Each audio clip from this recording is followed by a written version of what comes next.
92.7 big FM પર without any fear my dear, હું છું આરજે હિરેન તમારી સાથે. અને છેલ્લા ઘણા સમયથી જ્યારે લઈને આવું છું તમારા હેલ્થની વાત, તમારા કેરની વાત, તો એની અંદર આજે મારી સાથે જોડાઈ ગયા છે કે જેમનું લાઈફની સાયકલ જોવા જઈએ ને મારા લાઈફની સાયકલ જોવા જઈએ તો આગળ પાછળ જ છે. અમદાવાદમાં સર અત્યારે છે અને હું સુરતની અંદર છું. સુરતથી એ ત્યાં શિફ્ટ થયા છે અને હું બાજુથી આ બાજુ આવ્યો છું. સર, બહુ જ મજા આવી રહી છે તમારી સાથે વાત કરીને, કારણ કે કનેક્શન ક્યાંક મળતું આવ્યું છે એના લીધે. So today we have very famous urologist of આ ગુજરાત, ડોક્ટર કાર્તિક શાહ. સર, કેમ છો? Yeah, I'm absolutely fine. And at the same time, glad to hear કે ક્યાંક ને ક્યાંક એક આત્મીયતા સંકળાઈ રહેલી છે બીકોઝ ઓફ આપણા આ રીતના ઇક્વેશનમાં. બિલકુલ સર. આ એકચ્યુઅલી જે મંથ છે એની અંદર બિગ એફએમના જેટલા આરજે છે અમે લોકો ખાસ એ નોલેજને શેર કરી રહ્યા છે બીકોઝ ધીસ પેન્ડામિકની અત્યારે જે સિચ્યુએશન ચાલી રહી છે કે એની અંદર ખાસ કરીને કઈ કઈ બાબતોની કેર કરવાની છે તો રેડિયો પર કહેતા જોઈએ છે. બટ ટુડે ખાસ આજે મારી પાસે ટોટલ 7 એવા સવાલ છે અને એના જવાબ આપના પાસેથી મારે મેળવવા છે. તો સર, પહેલો સવાલ મારો એ છે અને લોકોને જાણવું પણ એ છે કે વોટ ઇઝ પ્રોસ્ટેટ? પ્રોસ્ટેટ શું છે? પ્રોસ્ટેટ એ બેઝિકલી છે ને, પ્રોસ્ટેટ એ પુરુષની પ્રજનન ગ્રંથિ છે અને એ જે યુરેથ્રા હોય કે જે આપણું યુરિનરી બ્લેડર હોય એની નીચે એ આવેલી હોય છે અને એ દરેક પુરુષને હોય છે. જ્યારે બાળક માતાના પેટમાં હોય અને નક્કી થાય કે આ બાળક આગળ થઈને છોકરો થશે ત્યારથી એનામાં એક પ્રોસ્ટેટ ગ્રંથિ આવેલી હોય છે. પણ પાછલી ઉંમરે જ્યારે દર્દી કોઈ સોનોગ્રાફીનો રિપોર્ટ કરાવવા જાય અને એમાં મેન્શન કરે છે કે પ્રોસ્ટેટની ગ્રંથિ મોટી થઈ ગઈ છે, ત્યારે લોકો પરેશાન થઈ જતા હોય છે કે મારામાં પ્રોસ્ટેટની ગાંઠ આવી ગઈ છે. એટલે એ બાબતમાં ચિંતા કરવાની જરૂર નથી. પ્રોસ્ટેટ ગ્રંથિ તો દરેક જ પુરુષને હોય છે અને નોર્મલ છે અને જેનું મુખ્ય કામ છે વીર્ય, સિમેન બનાવવાનું. એટલે જે પ્રવાહી વીર્ય બનતું હોય છે એનું મોટા ભાગનું પ્રવાહી એ પ્રોસ્ટેટમાંથી આવતું હોય છે. ઓકે, નેક્સ્ટ સર એ જાણવું છે કે what are the some common diseases જે પ્રોસ્ટેટની કન્ડિશનની અંદર હોય છે? પ્રોસ્ટેટની અંદર જેવી રીતે ઉંમરના હિસાબે આપણા શરીરમાં જેમ જેમ ચેન્જીસ આવતા જાય છે, જેમ કે વાળ ધોળા થાય છે, કેટરેક્ટ આવે છે, રાઈટ, ફિમેલમાં મેનોપોઝ આવે છે, એવી રીતે પ્રોસ્ટેટની ગ્રંથિ એનલાર્જ થાય છે. એટલે પ્રોસ્ટેટની ગ્રંથિ એનલાર્જ થાય એ સૌથી મોસ્ટ કોમન એનું એક ચેન્જીસ છે જે ઉંમર સાથે થતું હોય છે અને સામાન્ય આપણી ભાષામાં એને બીપીએચ એટલે કે બિનાઇન પ્રોસ્ટેટિક એનલાર્જમેન્ટ કહેતા હોઈએ છીએ. અચ્છા, ઓકે. નેક્સ્ટ જે સવાલ છે એકચ્યુઅલી આની પર જ છે, રિલેટેડ છે કે એ છે શું? બીપીએચ શું છે?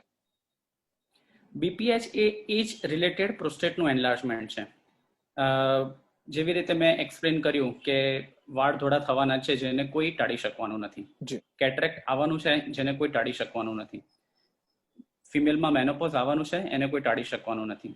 એવી રીતે પ્રોસ્ટેટનું એનલાર્જમેન્ટ થવાનું જ છે અને એ એનલાર્જમેન્ટ જો એજ રિલેટેડ હોય, એજ રિલેટેડ એટલે કે એમાં કોઈ પણ પ્રકારનું ઇન્ફેક્શન ના હોય, કોઈ પણ પ્રકારનું કેન્સરનું ના હોય, તો જે પ્રકારનું પ્રોસ્ટેટિક એનલાર્જમેન્ટ થતું હોય નોન કેન્સરસ એટલે કે બિનાઇન, એને બિનાઇન પ્રોસ્ટેટિક હાઇપરટ્રોફી કે એનલાર્જમેન્ટ કહેતા હોઈએ છીએ.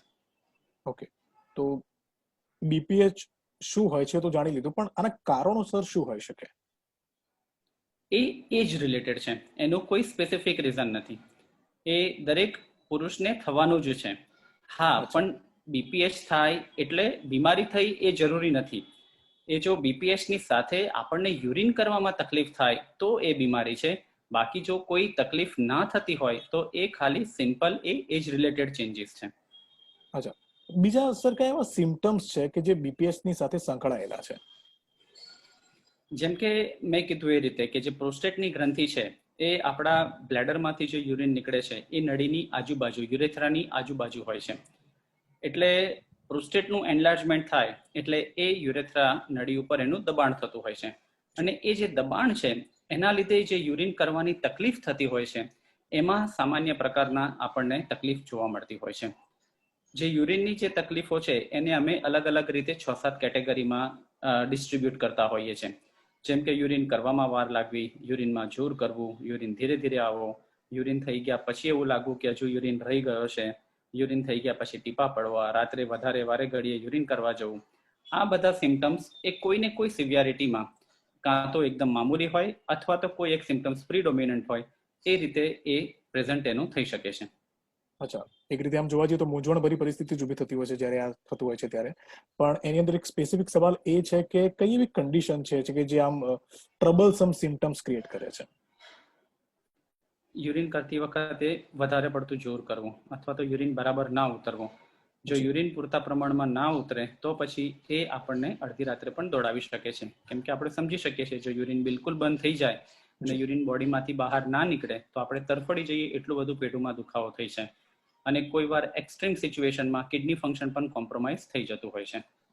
ઓકે, ડ્યુ ટુ અત્યારે કોવિડની સિચ્યુએશનના લીધે એકચ્યુઅલી આમ તો થિયેટર બંધ છે, બટ મારા જેવા કદાચ કોઈ એવા હોય મૂવી હોલિક વ્યક્તિઓ, તેમને તો ખરેખર મૂવી જોવાનો આનંદ આવી જ ના શકે જો આવું થતું હોય તો. એક છેલ્લો સવાલ સર આપના માટે એવો છે કે ટ્રીટમેન્ટ્સની અગર આની વાત કરીએ તો કઈ કઈ એવી ટ્રીટમેન્ટ છે કે જે બીપીએસની અવેલેબલ છે? બીપીએચની જે મેં કીધું એ રીતે કે બીપીએચ એ ખાલી એક જસ્ટ એજ રિલેટેડ ચેન્જીસ છે. એની રીતે જે તકલીફ થતી હોય છે એને અલગ અલગ ક્લિનિકલ સિનારીઓમાં આપણે ડિવાઈડ કરતા હોય છે. ઘણા લોકોને બિલકુલ તકલીફ નથી હોતી, જેને કે એસિમ્પ્ટોમેટિક કહીએ છીએ. ઘણાને એકદમ માઇલ્ડ એટલે કે મિનિમલ સિમ્ટમ્સ હોય છે. ઘણાને મોડરેટ એટલે કે મધ્યમ પ્રમાણમાં તકલીફ થતી હોય છે અને ઘણાને એકદમ સિવિયર પ્રકારના હોય છે. તો જે શરૂઆતના જે છે કે જેને એકદમ ઓછી તકલીફ છે અથવા મધ્યમ પ્રકારની તકલીફ છે, તો એવા 60 to 70% પેશન્ટને આપણે દવાથી ટ્રીટ કરી શકતા હોઈએ છીએ. તો એવા પેશન્ટને દવા આપીએ તો પછી કોઈ ઓપરેશનની જરૂર પડતી નથી. પણ જો અમુક સિવિયર પ્રમાણમાં હોય તો એવા દર્દીઓને ઓપરેશનની જરૂર પડે છે. અને એ ઓપરેશન આજકાલના જમાનામાં દૂરબીનથી કોઈ પણ પ્રકારનું ચીરફાડ વગર કે ટાંકા વગર આસાનીથી થઈ જતું હોય છે. That's amazing.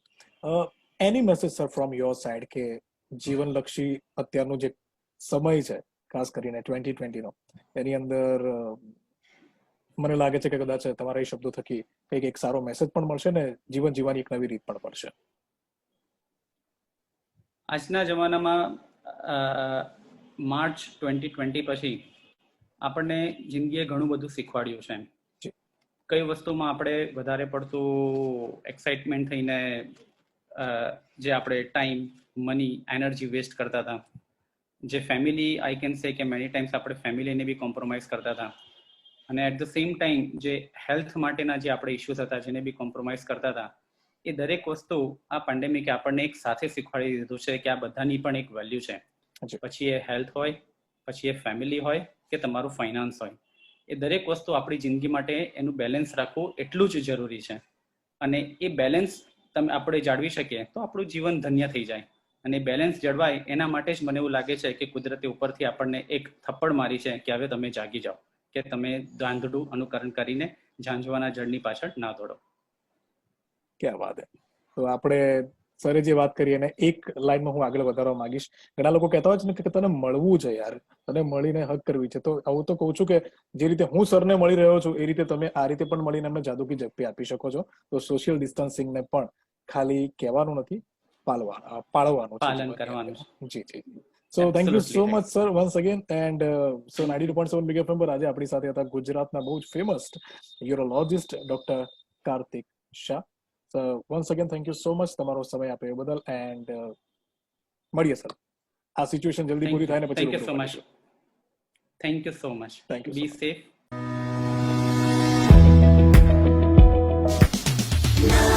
92